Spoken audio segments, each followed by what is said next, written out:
The Malaysia EY Entrepreneur of the Year 2001 award goes to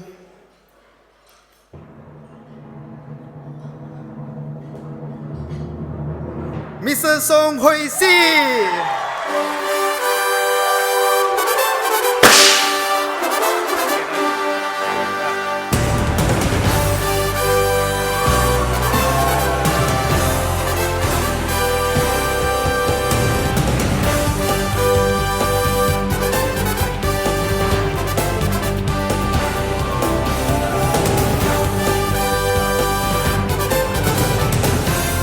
Congratulations to Mr. Song Hoi-see.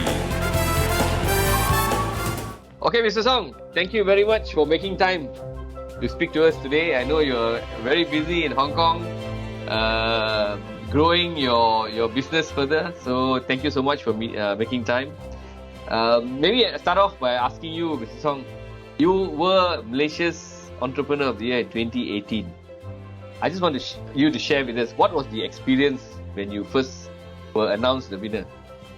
Okay, thank you, Felix. Thank you for seeing you again over the video. It's true that you know that I won a lot of business awards and recognitions since I started my business in 1998. When I was awarded a Malaysian's EY Entrepreneur of the Year 2018, and also the represent Malaysia participate in the World EY Entrepreneur of the Year 2019 in Monte Carlo, it validated, my desire, to create the services for majority, out from my personal experience. That give me a lot of job satisfaction, and that also give me a booster for me to continue enhancing and developing my business so that I can provide 360-degree end-to-end services in the airport premium services. So that I can change the concept of traveling from pressure to pleasure. So obviously, certainly the success of PPG is not coming alone from me. The company will not be successful without the contributions from the team of the people in the company. And I also hope that their burning dedications, and passion to create this business can inspire the younger generations, where we can bring our local brand to the world arena. So, and also obviously I would thank the EY Entrepreneur give us a platform and this opportunity. That is a great honor for me to be in Monte Carlo to meet so many leaders in many industries. Thank you again, EY.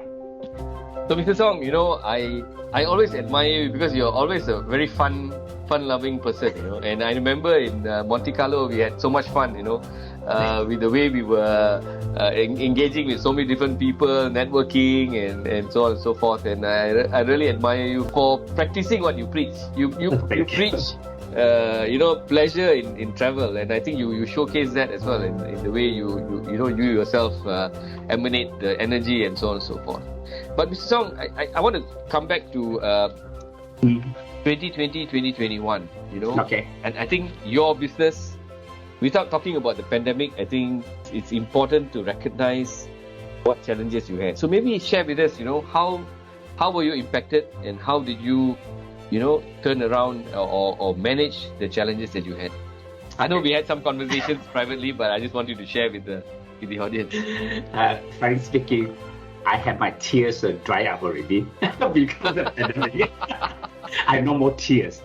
But seriously, in my sort of business career, this is the biggest impact on my business, in the aviation industry, where there's a border restriction, there's no traveling overseas, it directly affects my business. I don't mind even telling you that, can tell you that we lost about 90-95% of our revenue. And the worst thing is that in doing business where you have no control what is happening, that is the biggest challenges. So you don't know what is the next move. But in midst of these problems, you either can wait for the sky to fall upon you, or you create something new, to move forward. And for me, people call me opportunist. I always want to look for any inefficiency gap in the business to create business. So I thought this is a great opportunity, but always in my premises that I believe the plane will fly at the end of the day. So I will create this opportunity in this window, okay, where people are giving out the business. I take this opportunity to expand my business, to increase my network. So I give you an example. Before pandemic, okay, we have 168 outlets. The present moment in 18 months, we already move up to 284 outlets. Wow. So it's a huge expansion. But obviously you have to play a balancing game, sustainability, and also expansion. So it is a very difficult balancing game you have to play. So being entrepreneur, you have to find a route and means, a way to make sure that you walk in the right path. You will not fall. Yes.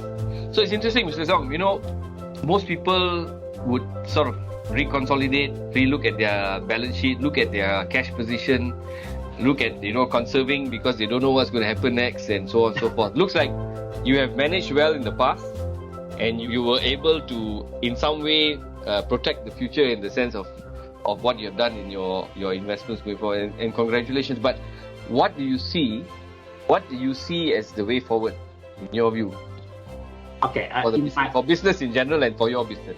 I think in any business, okay, the key word is sustainability. When we say sustainability, financially and social sustainability, I think that's very important to make the business a holistic, successful. You can be very financially successful, but you are not socially successful. Okay, it is not a good business as far as I'm concerned. Yeah.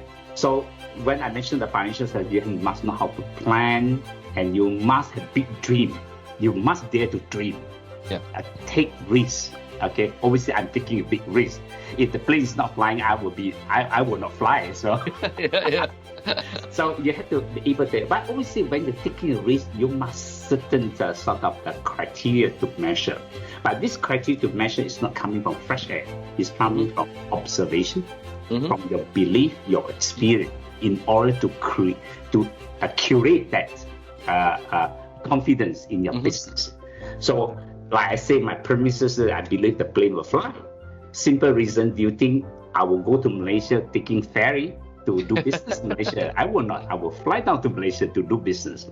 So I have a convictions that after pandemic, the whole flying sort of habit will come back. That obviously will create my business. While you have that premises, you have to create the network and also the supply chain of the services, so that you can provide more holistic service to the passenger in the futures. Because you know why? The passengers or traveler become more discerning, and they want a good quality service. And plus also because this pandemic, they are more careful when they are traveling. So you have to evaluate what is the requirement coming out in order to provide the kind of holistic services. You talked about socially being appropriate and so on, and I just wanted to touch on that because environment, social governance, ESG is a big topic today in Hong Kong, in Malaysia, and around the world. How do you find your intertwining or interweaving your ESG thinking into the business? How are those practices being built in? Maybe you can share with us.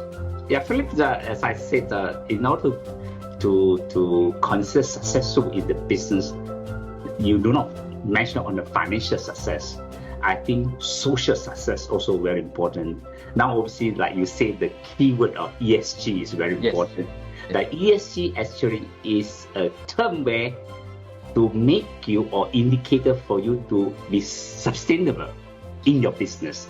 You have to be sustainable in the environment. You must aware of what is happening in the environment, social responsibility, and also transparency by governance. Again, it's very important to be successful. I think nowadays for the modern entrepreneurs, we have to put more emphasis on ESG. like I say, making money, everybody know how to do it.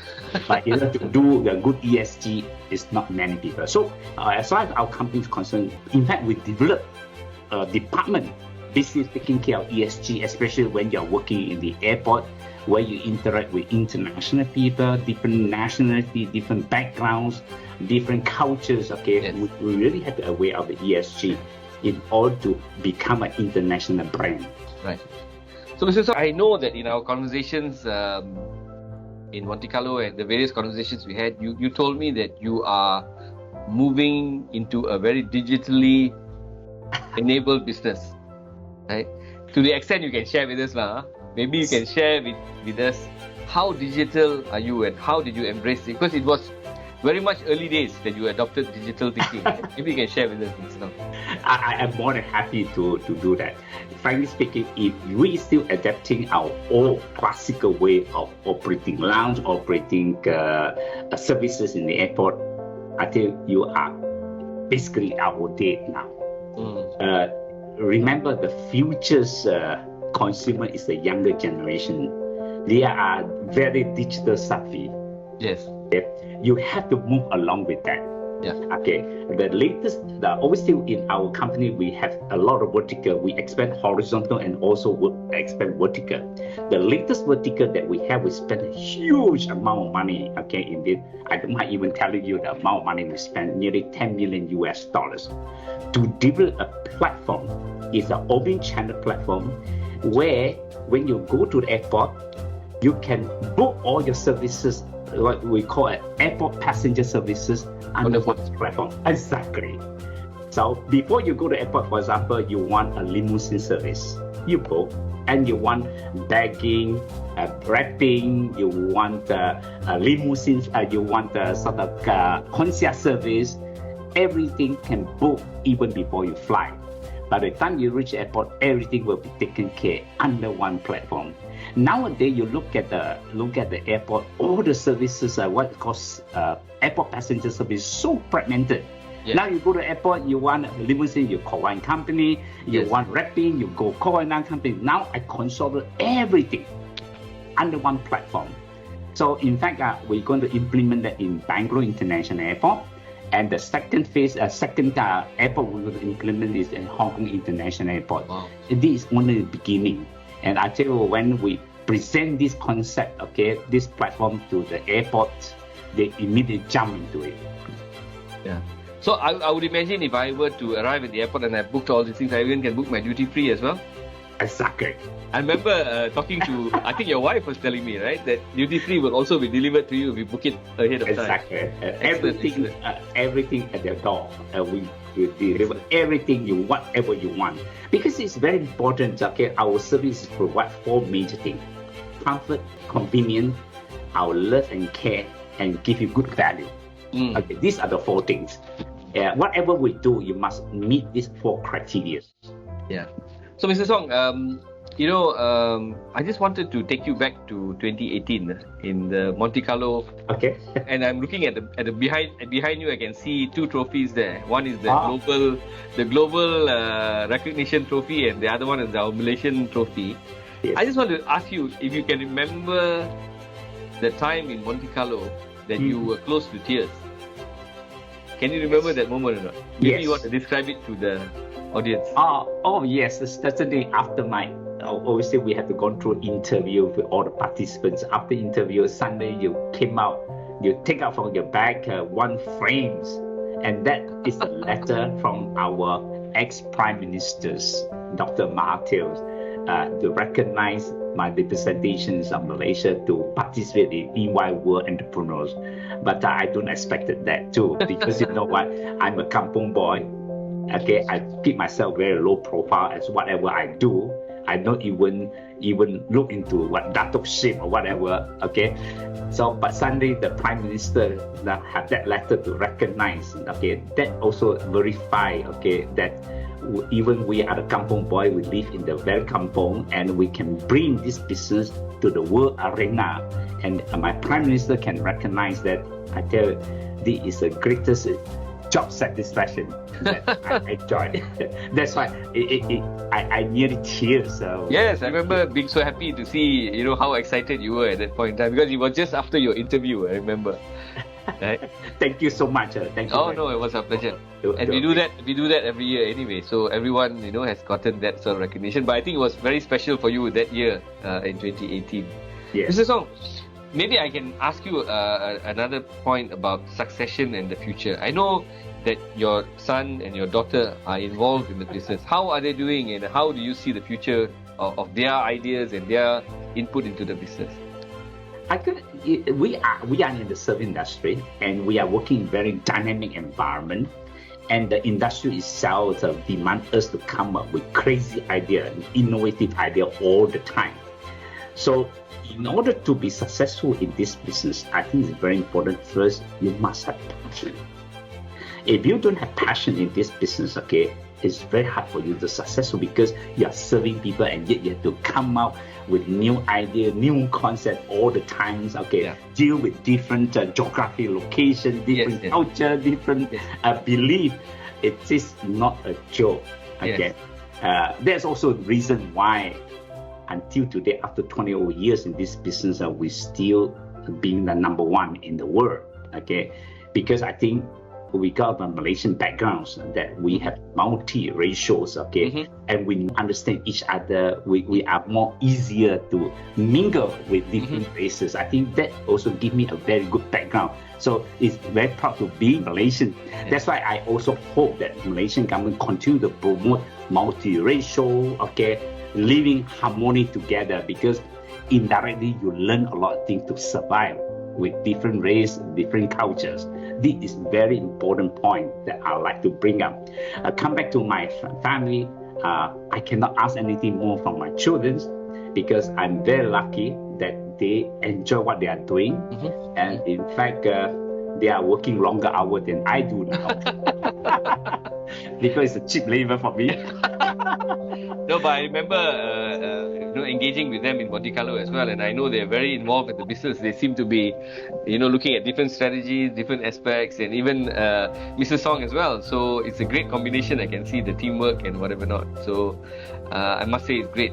Mr. Song, as we close the discussion, right, I never end any of these interviews without asking our captains like you, of industry, world entrepreneurs like you, what advice would you give for entrepreneurs out there who are facing difficult times, or looking for new opportunities, or are seasoned but business is still stagnating? What do you advise them to do?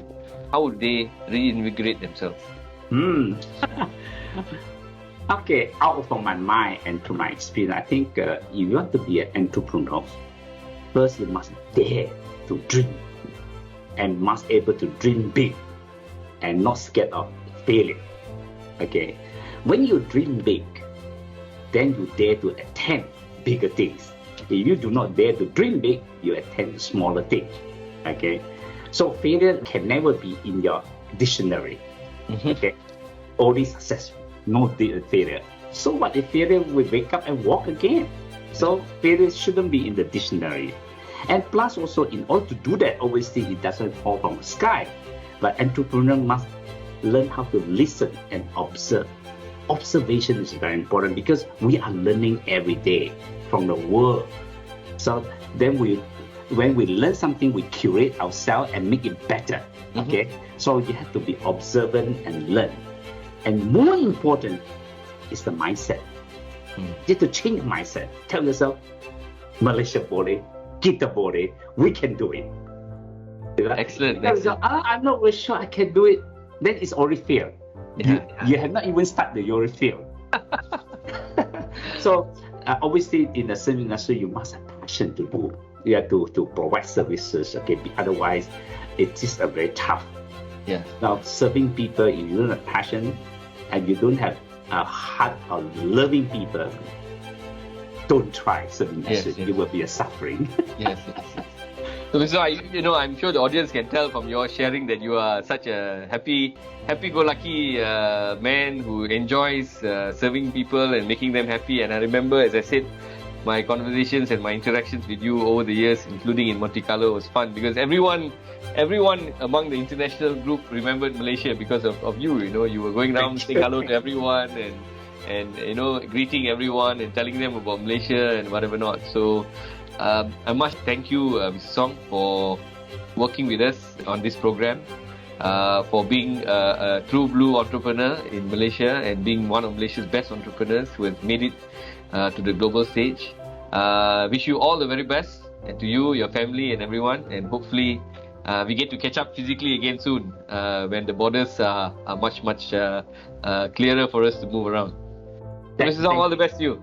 Thank you very much, Philip. Thank you. Also, thanks EY for organizing this platform for us to show our abilities. Okay, I think I really appreciate that what EY is doing. Is a lot of effort put it in, but I tell you what, that behind you produce a lot of good entrepreneurs in the world.